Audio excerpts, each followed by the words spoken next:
Agora, deputado, como é que um liberal, como o senhor é, enfim, firme liberal, pode conciliar a questão da abertura, da necessidade de Estado mínimo, com um Estado máximo, como foi esse Estado que a gente viveu, um Estado autoritário, uma ditadura militar? Como é que se coaduna esse liberalismo econômico com a questão política? Pergunto se o senhor acha que é possível, nos países pobres, haver desenvolvimento com democracia. O regime militar foi um mal necessário?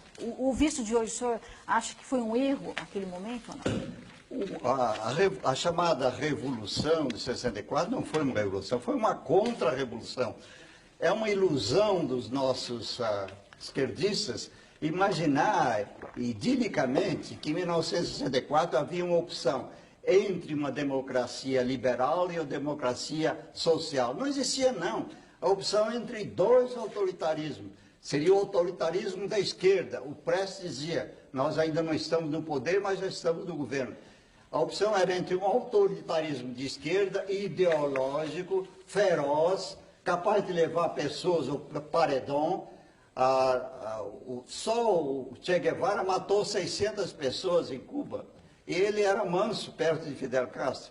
A opção era entre um autoritarismo feroz e ideológico, que levaria anos para se autodestruir, e um autoritarismo de direita envergonhado, encabulado, que toda hora falava em democracia, que procurava pelo menos manter o ritual de eleições, que procurava manter o Congresso aberto, que não falava em ditadura do proletariado. Essa era a real opção. Eu fico indignado com a esquerda brasileira apresentar a situação de 64 como sendo uma opção entre duas belas formas de democracia. A democracia mais liberal e a democracia social um pouco mais intervencionista. Não era isso, não. Era uma luta ideológica que ocorria no mundo todo. E a opção era entre o autoritarismo de esquerda e o autoritarismo de direita. E o autoritarismo de direita é muito mais biodegradável, dura muito menos e é menos violento do que o autoritarismo de esquerda. Todos os principais ex-guerrilheiros que se lançam na luta política costumam dizer que estavam lutando pela democracia. Eu não tenho condições de dizer isso. Eu estava lutando contra uma ditadura militar, mas se você examinar o programa político que nos movia naquele momento, era voltado para uma ditadura do proletariado.